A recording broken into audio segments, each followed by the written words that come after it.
First talk I gave about Edward Hopper in Eastham was about 10 years ago. And it was at the chapel, and it was standing room only. Not only that, the cars were parked all the way down to Route 6. We had to turn lots of people away. And it was a benefit for the Historical Society, and they asked me if I would do it again here. And at the time I said, well, no, I really prefer to do it at the chapel, because it's one of the few occasions when you'll actually hear a talk about Hopper in one of the buildings that he painted. But then Marco approached me. You can say no to Marco. And I said I'd be happy to share my latest reincarnation of this talk. Each one of these talks is different because information keeps flowing in to clarify Edward Hopper's experience here in town. Now we know that Truro gets all the glory. And as an Eastham resident, I kind of, felt, well, we deserve some respect too, because Edward Hopper spent time here, and as you'll see, it was kind of a special place for him. And he lived here, for more than 30 summers. He was born in 1882 in Nyack, New York. He died in 1967 in Greenwich Village, where he had a wonderful studio apartment. So he spent a lot of time here on Cape Cod. And although most of his paintings, I think more than 6 are of Truro, and some of the most spectacular, beautiful oil paintings, he did work here in Eastham as well. And I just wanted to make sure that it wasn't overlooked, because this was a fascinating part of his life. So this is a little sketch that Edward made of himself at age 9. I don't know what I was doing in 3rd grade. It's a very beautiful kind of, sketch. I'm not sure if it's self-portrait, but it's an example of his talent at a very young age. And it was recognized. He was recognized as a very talented artist. His parents sent him to school in New York, to art school. He became an accomplished illustrator, which he resented because he wanted to do much more than illustration. And it took him several years before he actually found his groove. And that was due to his wonderful wife, Jo. I think he was 6'3" and she was 5'3" or something. And they met in Gloucester in 1923 at an art colony. They were married the very next year. And Jo encouraged him to start painting watercolors. And he was in a really kind of a blue, funky period because he had only sold 1 painting in 1913. He had really done nothing since then until Gloucester. So here he was in his early 40s. And Jo was saying, you're so talented, why don't you start painting watercolors? So he started getting into watercolors, and there was a painting called Mansard Roof, which launched him into public recognition. And it's amazing how quickly his career skyrocketed between 1925 and 1935. I mean, his production was amazing. Some of the most beautiful paintings he did were in those years. But they were looking for a place to settle in the summer. They were in New York in the winter. And Jo was involved with the Washington Square Players, which had a relationship with the Provincetown Players. In fact, Provincetown Players moved to New York and created the Provincetown Playhouse, which was right around Washington Square. So Jo said, let's go and visit some of my friends in Provincetown. So they came down here, and it was Hopper's first experience with Outer Cape Cod. He chose the most remote, isolated place he could choose to live, Truro. And that's where they decided to build their home and his studio in 1934 with some inheritance money that Jo had received. But just in case you think he was enamored with Cape Cod, you know, this is from a letter he wrote to his good friend Guy Dubois in Orleans. You know, we're going again this summer to that awful Cape Cod. You know, he really, it must have been a bad day, or it could be bad traffic, I'm not sure. But when I read that, I was like, really? And this is in 1932. And it may have been because they were living in rented quarters in the summer. Leaky, you know, very, very rudimentary shelters. And he was trying to paint. And he said, I really need a place, you know, to go indoors to paint. So this may have been somewhat of a reaction to that. So this painting is significant because it was the first painting where one of the prominent critics, Lloyd Goodrich, said, this shows Hopper's maturing style. I don't know where this particular house is. It was the inspiration for Alfred Hitchcock, Psycho. And Hitchcock and Hopper were the very mutual admiration society. Hopper loved movies, especially film noir. And Hitchcock really loved Hopper. And I start with this painting because it leads to the first, it leads to the first painting that he does on Cape Cod. Now you notice the features here. You have the different lights and shadows, you know, the prominent center tower. And you'll notice the same feature in his very first painting on the Cape. Now Hopper, you know, he basically painted from Provincetown to Orleans, and that was it. So Eastham became one of his more favorite places. We're not sure why, but I think it has to do with the color of the grasses. And you'll notice that a bit in this painting.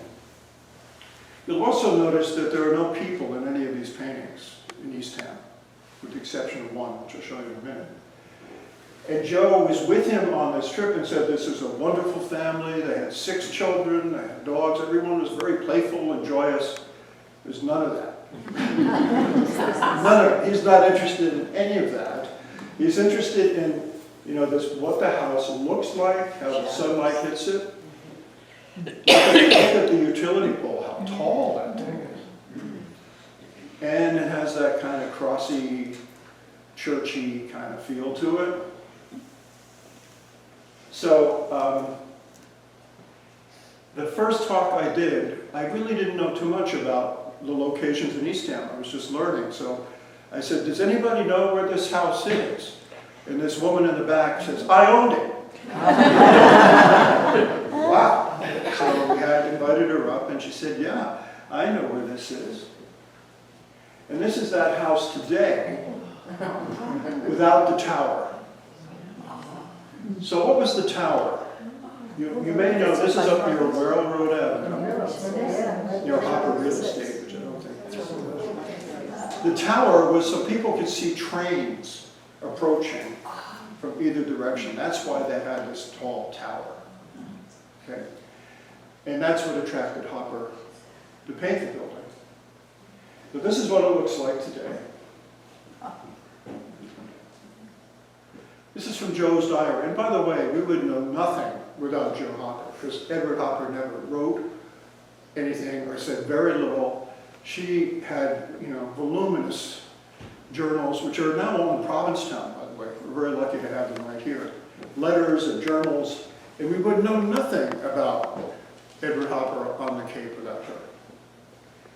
So this is interesting because in 1934, he finishes the house in Truro, the studio.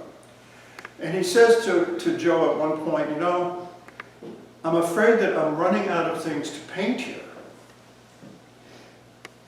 And so he starts to travel. And this is what caught my eye. Driving through Wellfleet to Eastham, the town he came to prefer on that end of the Cape.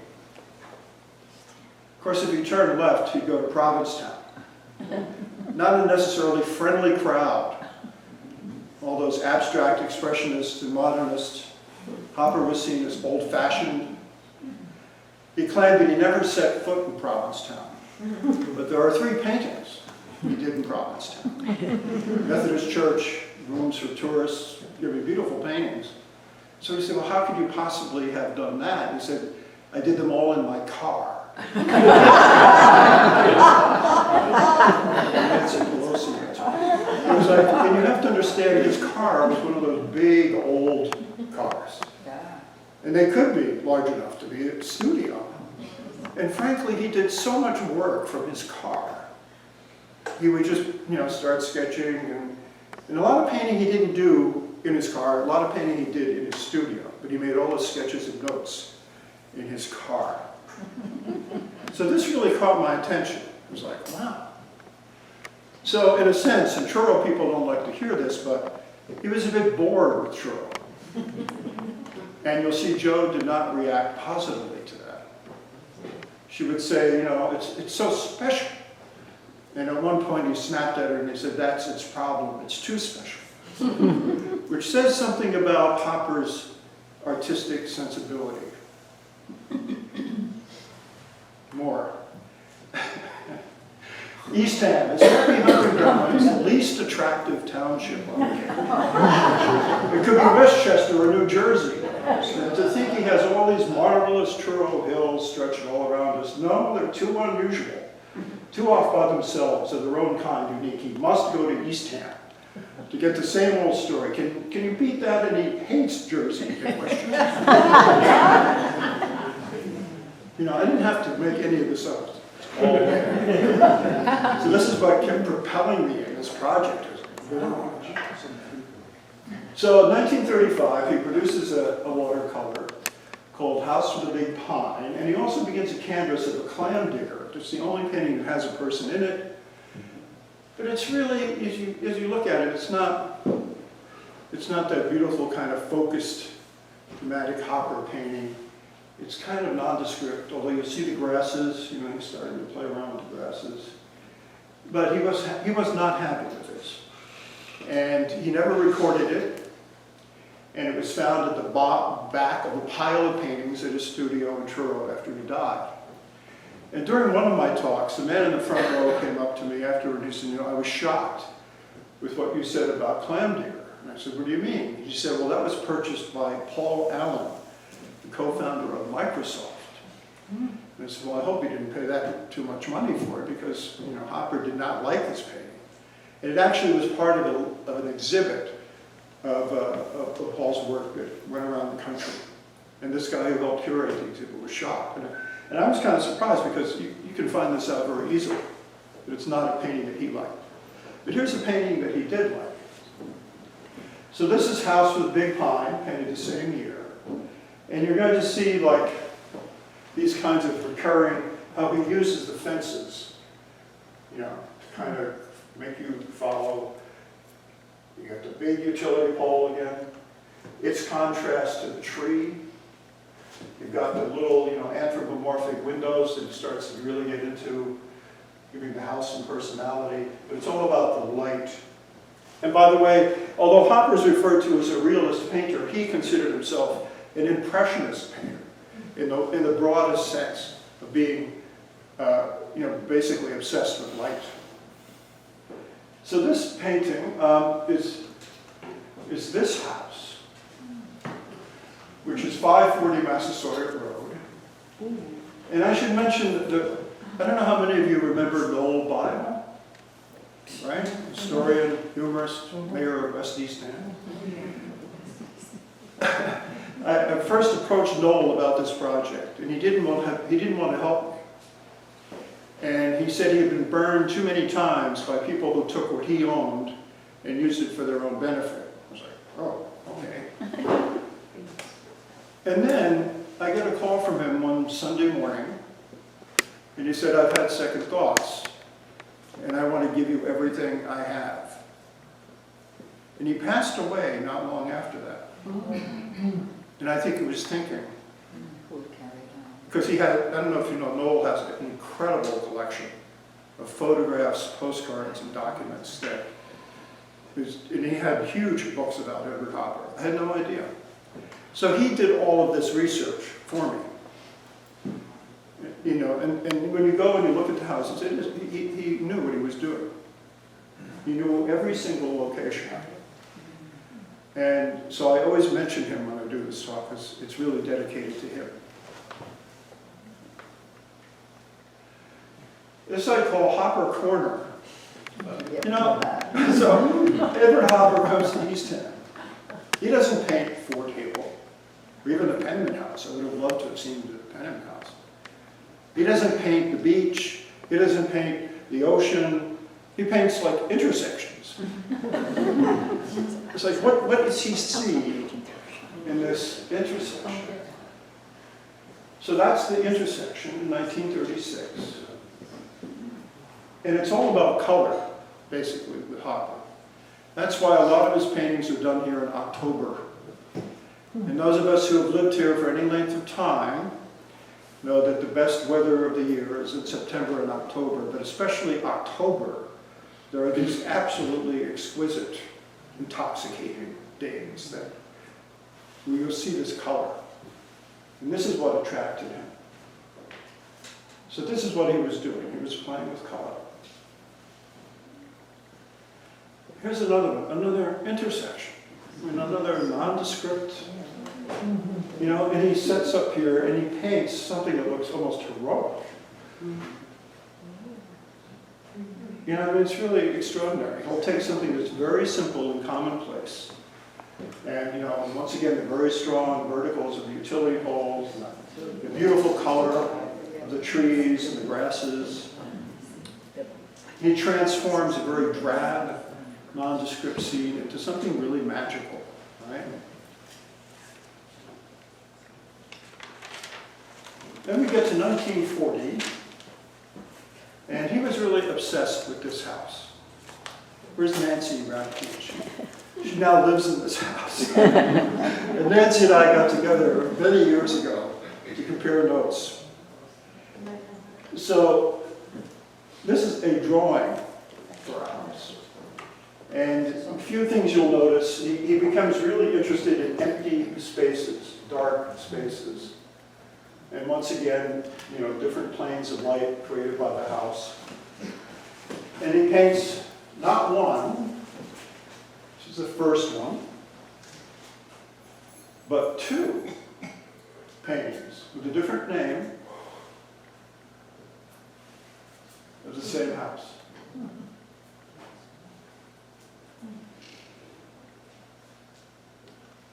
Notice the grasses, how beautiful they are.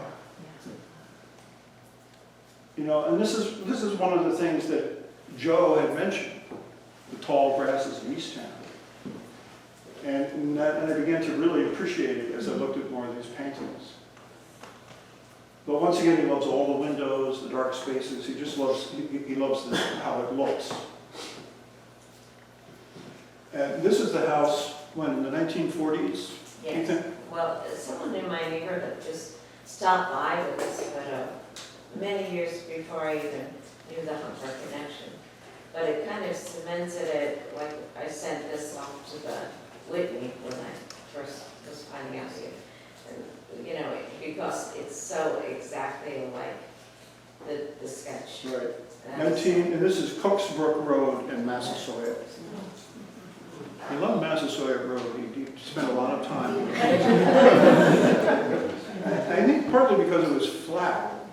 Now, if you're driving down from Truro and you're going through Wellesley, you hit this boom, flat section of North Eastham. He's attracted to flat, basically. He likes really strong horizontals.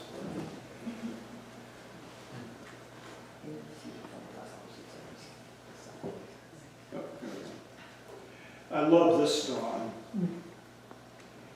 It's so lyrical. It shows his incredible ability at composition. Things are swaying and moving. And you notice it's called Near Eastham because we have to remember, even today sometimes, we're not quite sure where Eastham ends and Wellesley begins. In the 1930s and 40s, you know, and this plays into something else I talked about. So this is another one of those things where that first talk, does anyone know where this is? Yes, I know where it is. It's here.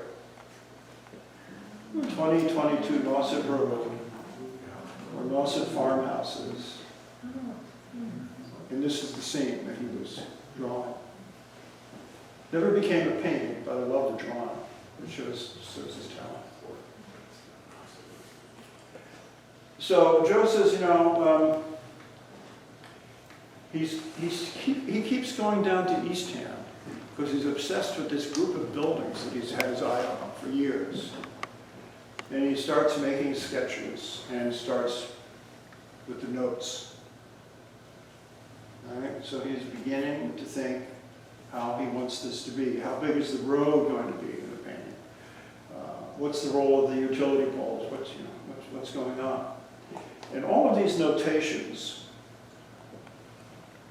and you're going to see many more of them, all of those notations have to do with color. This is such a significant drawing that when the Whitney opened its new museum in New York a couple of years ago, this sketch covered an entire wall. And there's a reason for that, because and by the way, if you really, you know, want to get into Hopper, this is the book you need. This is all his drawings. So you can see the paintings as they evolve. So this is all color. And what he does is, he goes back to his studio in Truro with his notes, and he comes up with this. So he's not there on Route 6 painting. He's sketching what he sees, then he's taking it back to his studio, and he's using his imagination to create something different. This is the most famous of the Eastham paintings. And it's almost surrealistic in a way. I joke that one of the things that's surrealistic about it is that there's no traffic. Not only no people, no traffic. But this, once again, this takes you beyond the horizon. And look at the color, which he spent so much time making notes about. But to think that he could go back and paint something from his notes, to me, is really, really different. And I think that's why that sketch is so important. He also took great care in skies. And I think he had to come back here a couple of times to get the sky that he wanted. This painting is now in Terre Haute, Indiana, owned by the museum there. I just love it. So where is that building? That building is this building, which I don't know if it's still called the Painted Dog. So, you know, the B&B on Route 6. And this is what it looks like now, behind all the trees and everything that's grown up around it.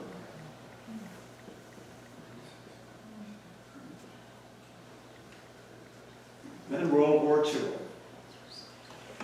And Joe can't resist taking another dig at Eastham.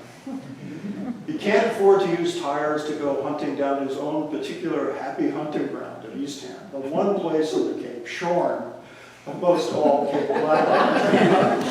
It might be anywhere except for the light and the tall grass. It's incredible what he has unearthed there. Now he's reduced to hunting down the lowest common denominator of Cape here at Truro, where its special beauty is shown about in greatest richness. But he doesn't want this special beauty. It's too exotic. It's too special. So this is what we get. I'm not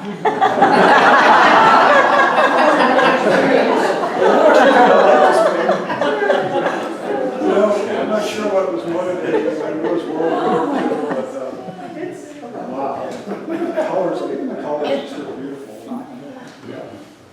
And by the way, I didn't include it in this presentation, but his most famous painting, Nighthawks, it was his reaction to Pearl Harbor and the country's entry into World War II.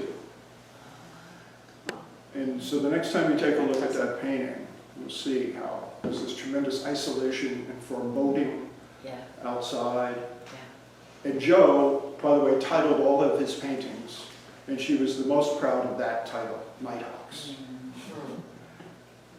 Otherwise, the titles are very, mundane. So at one point, Joe says he heads down Eastham Way, and he comes across a house and a road that's attracted his attention. But he's having trouble with the house, so he has to go back 2 or 3 times. And this is the product of that. It's an absolutely beautiful hopper. But I don't think it's Eastham. And I'll explain why. But Joe used to marvel at how he was able to draw off the color out of everything. I mean, Hopper was into reducing things to the simplest essence. And so that this, she said this is a good example of him being able to drain the painting of a color to the point where he wanted it. It's an unusual painting in the sense that its title is the only Hopper painting that refers to some kind of mood. There's no other painting that Hopper did that, suggests something, like solitude or loneliness. But what attracted me was the number 56. Is this the 56th version of this painting? I couldn't imagine such a thing.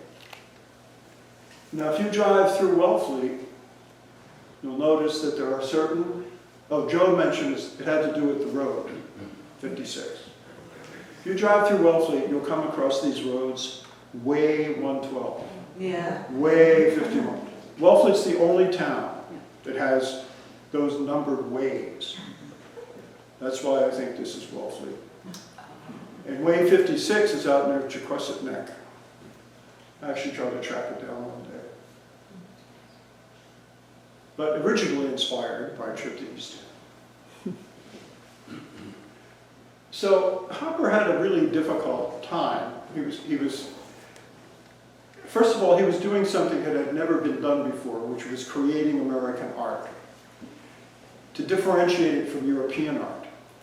And on the one side he's doing that, but he also has this tremendous abstract expressionist modernist movement that he's bucking up against, right? But regardless of that, he never caves into any kind of fad. He always has this very strong personal vision that he holds on to and is faithful to. But he has real problems coming up with material. The 25 to 35 years are really interesting. They're so, he's so prolific, and then he hits a wall. I do dozens of sketches for oils. I almost always burn them. This was his mental state. This is one painting he did in 1948. This is an amazing painting.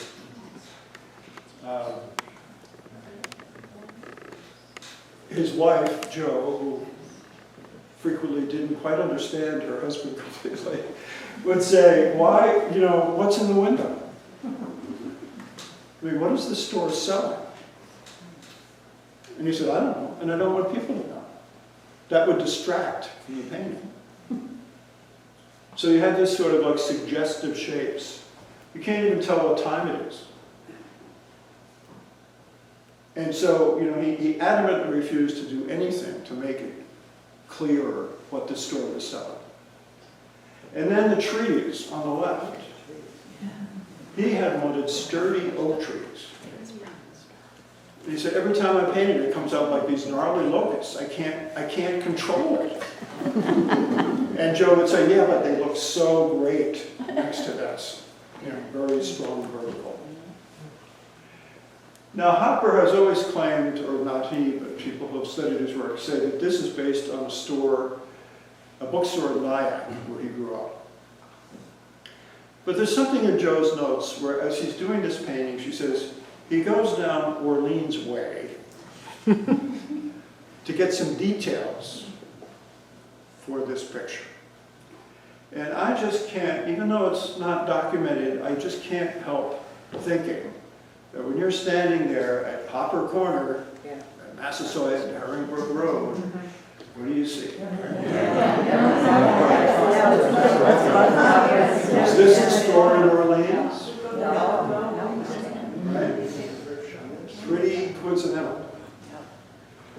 think it was the store in Orleans, which is really in Eastham.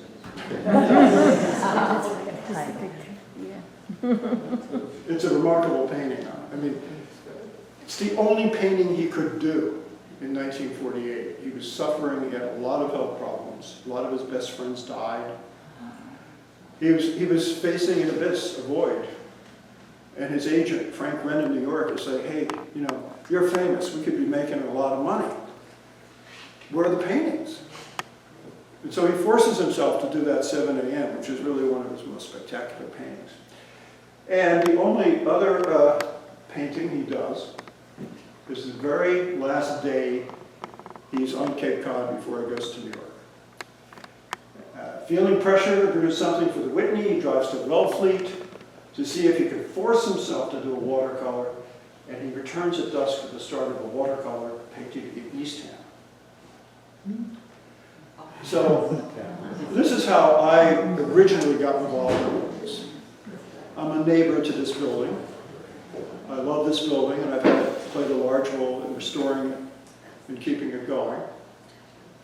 And my good friend and neighbor Noel Tipton, years ago, there was a bit of a controversy at the chapel. People wanted to modernize it, and whatever that meant. And Noel came to me one day and he said, there's no way they should touch that building, you know. It was painted by Edward Hopper. What? So he showed me from the library, opened a book. It said, Untitled, 1934. So I called the Whitney, and I said, you know, there's this painting, and it says Untitled, but I know what this is a painting of. And any of you who live here know what that is, right? You know what that is. Really? What? Where is it? I said, it's in Eastham. Really? How do you know that? And I said, well, because I'm looking at it right now. And I said, it wasn't 1934, it was actually 1948. So when you do research into art, there's a lot of, you know, tricky things that you have to try to figure out.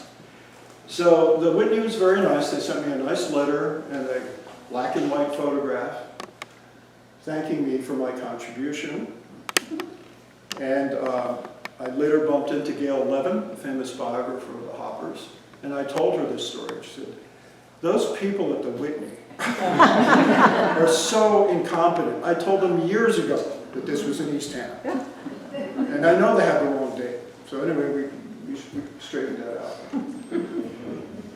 I went to see this painting. It was this featured painting in 1989 at the Whitney Hopper exhibit. I drove all the way down to Manhattan the last day of the exhibit, and I must have spent 3 or 4 hours staring at this painting. Because a lot of Hopper's paintings are deceptively simple.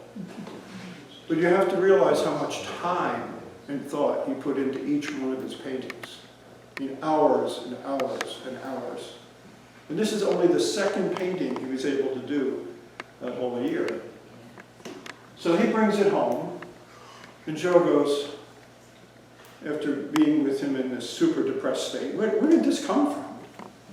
Where did this painting come from? Of course, he says nothing. So, because it's such a life-affirmative painting, and he was in such a state of despair. It's the last day he's here. He's driving up Somerset Road, and he sees this. So what does he see? Have First of all, it's a painting of the chapel, but not really, right? If you were painting the chapel, you have a different angle. What he's doing is he's using the angle of the roof and the eaves to direct your eye to the center of the painting. And what's in the center? Another cross. And where the cross would be, at the top of the steeple, it's cut off. But this is an interesting pole. It's not really a utility pole. And I've still got to do some more research on this. This is a ship's mast that used to be in front of the library where people raised the flag every day.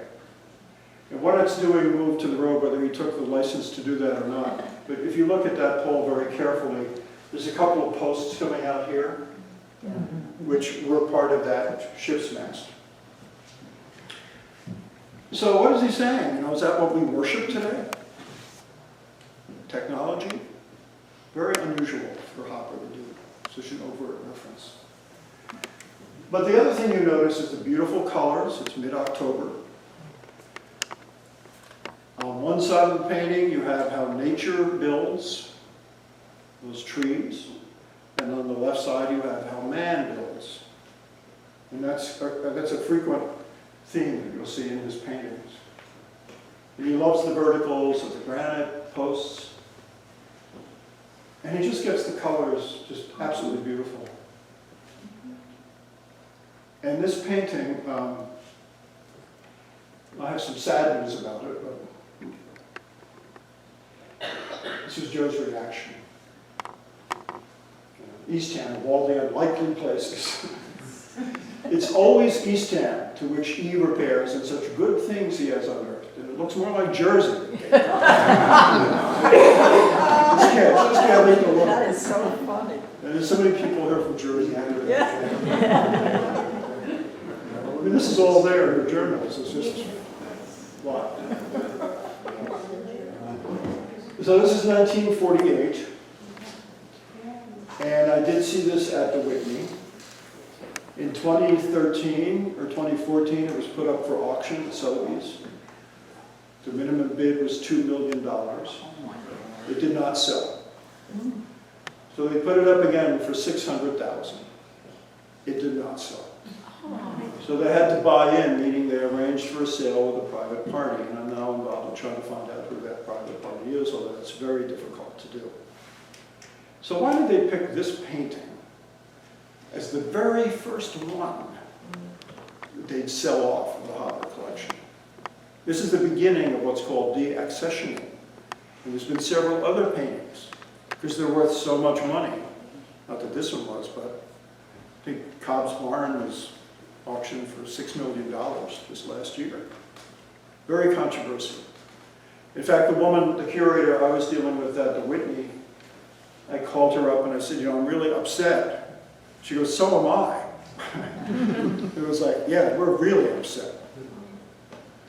So she has since retired, but I'm maintaining contact with her assistant and trying to push this forward because I simply want to know, will we ever see this painting again? Yeah. You know, where is it? To me, it's like, you know, you look at the painting, you know exactly where it is. His sense of place. And there he is sitting in his car. You can just see he's parked, you know, backed into that little driveway. And there's like no foreground. So you're seeing this from the window of the car. You know, there's not a lot in between. And he just shows you a sliver of a window, just, you know, the crosses, the arrows pointing heavenward, which actually were an architectural feature of the building. And to me, it's just a wonderful, wonderful composition. So I disagree with the Whitney saying it wasn't really a Hopper-esque painting. Hopper would be very upset. You know, he threw away so many paintings that the ones he kept, he really intended to be kept. So we move ahead to 1962. Hopper is really slow now. He's doing like 1 or 2 paintings a year. And suddenly he shows up at the age of 80, and he's painting watercolors in the back of his car. And Joe's saying, this is wonderful. It's like old times. This is beautiful. This is a mass of trees along Massasoit Road across from the Church of the Visitation, which is the old Catholic church. This is what it looked like. And he's fascinated with trees, he always has been. And I like to show this painting in contrast to this painting, which really is the same scene, only same year. But this is the oil painted version. In general, Hopper's watercolors are very realistic and representational. His oils tend to be a little surrealistic. They're going somewhere else. you know, and he's like, he's trying to get motion, trying to suggest motion along this road. I don't know how many of you know Deb Ullman, but she knew the man who owned this painting, Philadelphia. And he said when Andrew Wyeth saw this painting, he was so excited, he ran across the room and tripped over a coffee table. And what he was excited about was, and as he put it, he had a really fascinating phrase. He said, what I love about Hopper is he never paints away the question. In other words, there's always a question about what is this? What's going on here? And Hopper's very good at not providing too many answers. This painting was sold back to the Philadelphia Museum, I think for over $10 million, actually. And by the way, the record for a Hopper painting was $92 million. That was for Chop Suey, which was painted in 1927. I wanted to show you how, you know, this is just one of many, many sketches, but you notice how he tries to introduce a car? And you realize that's not working at all. So once again, an example of him, you know, trying things and then just eliminating it, stripping it down to the bare minimum. So this is a kind of a result of where he did his paintings in Eastham. Most of them in Northeast Ham, a couple in the South. Just to give you an idea of geographical distribution. Okay, now we're going to... we have a bit of a treat. Earlier this year, PBS American Masters did a program on Edward Hopper. And on their website, they had a recording of this interview. In 1962, it was Brian O'Doherty, a well-known art critic and friend of the Hoppers. You know, Hopper never wanted to talk about art at all. So to get him to even do this interview was a major accomplishment on Brian's part. So there's 3 parts to this video. It's only 4 minutes long. The first part is Hopper trying to describe his process of creation. The second is him reading a quote from Goethe, which to him is the guiding principle of all art.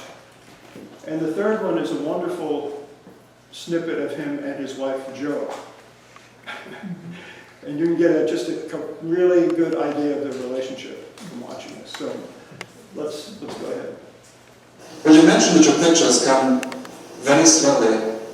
They do. And perhaps you could tell me something about that. Well, it's very hard to define how they come about, but it's a long process of gestation in the mind, and arising emotion, I suppose. But they finally come, perhaps not more than 1 or 2 a year, but maybe that's enough. Better than a great many, not so good. Yeah. Well, do you think about them a long time before you actually paint? I do, and I make various small sketches, sketches of the thing that I wish to do, also sketches of details of what I need in the picture, and that's how it comes about eventually. What do you think? I think you have a quotation. Good. No, they play. Oh, you... Yeah, they're all edited together. Oh, okay. Is very close to your heart from Goethe.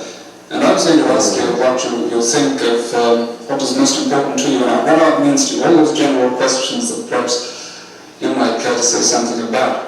Well, this quotation is on literature, but it could easily apply to painting. But I know that many contemporary painters will protest and show the greatest contempt for this quotation, but even so I'm going to read it.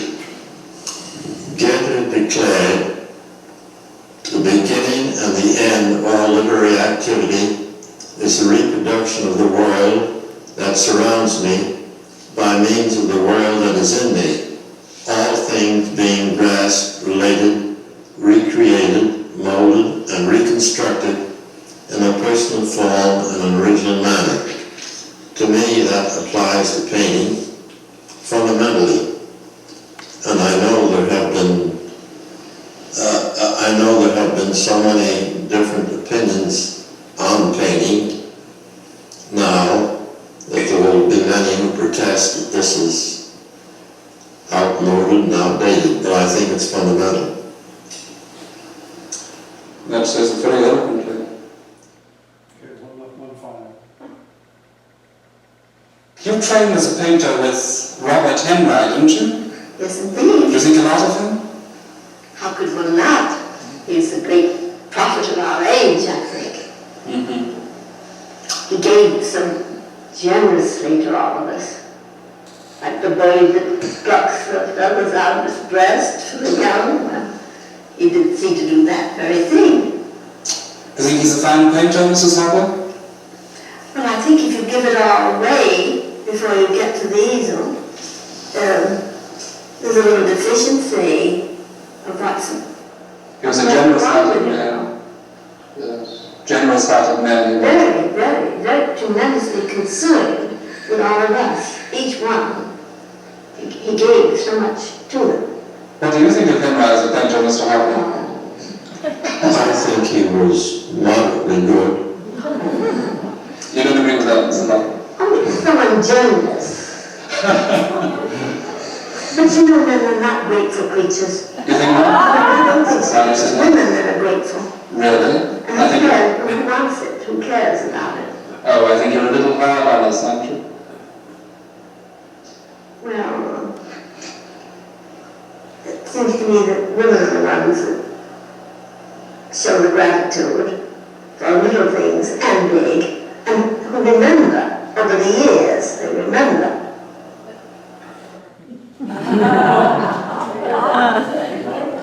So it's so wonderful to have those little clips of him, and you can see him sitting there, kind of like, as she's reacting with a little smile on his face. And I always end with this painting because, to me, it's such an interesting example of him combining surrealism, abstract expressionism, cubism, whatever. It's all together in this remarkable painting. So anyway, I hope you enjoyed that, and if you have any questions, you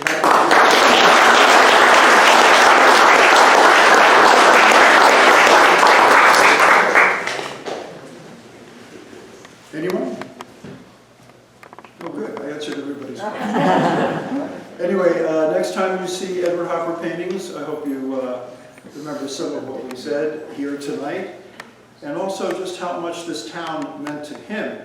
It's something we as Eastham people should all be very aware of, because Edward Hopper is probably the most important artist, American artist of the 20th century. And as we move past the 20th century, it becomes more and more obvious that he was a tremendous influential force. And yet he had such a very personal vision. And that's why people, attend his exhibits just by the thousands all over the world. There's something about his painting, and I think it's that deep personal connection he's able to forge.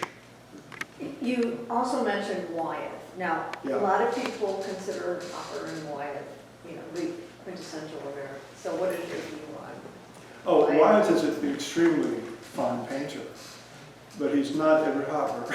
I mean, Hopper isn't really painting something, he's using his imagination to create something different, Okay.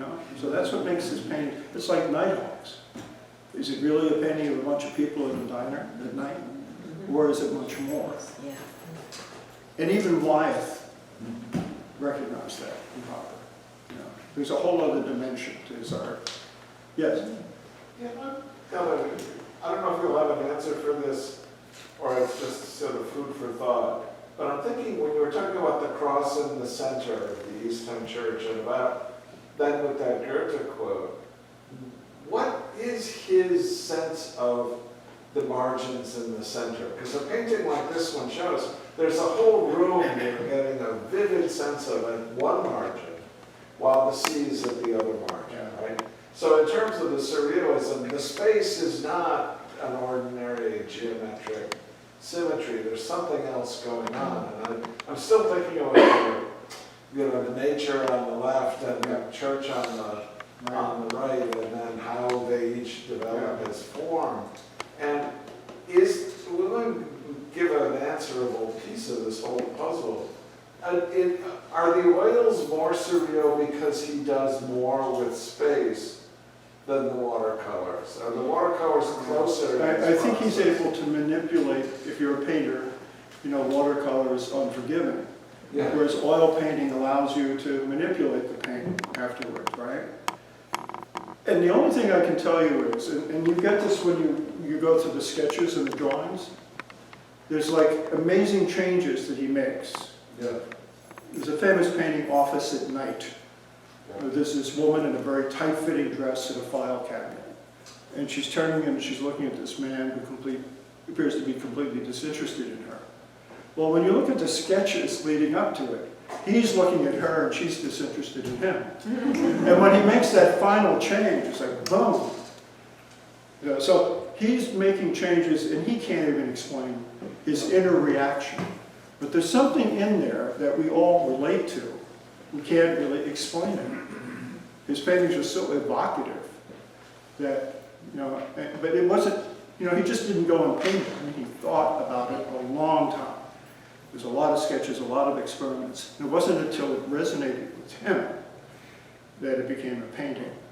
So that's why anything that you see, whether it's the chapel or, early Sunday morning, that, it's a personal statement of his, very deep and very personal. And I think that's what makes it so powerful. Yes? Is there any connection between Eastham and the gas station painting in Norma, or is No. that collection? Nor is there to the one that was in Truro. Jack's Firewood, used to be a gas station there. Hopper claims it's in Manomet, the old Cape Highway in Manomet.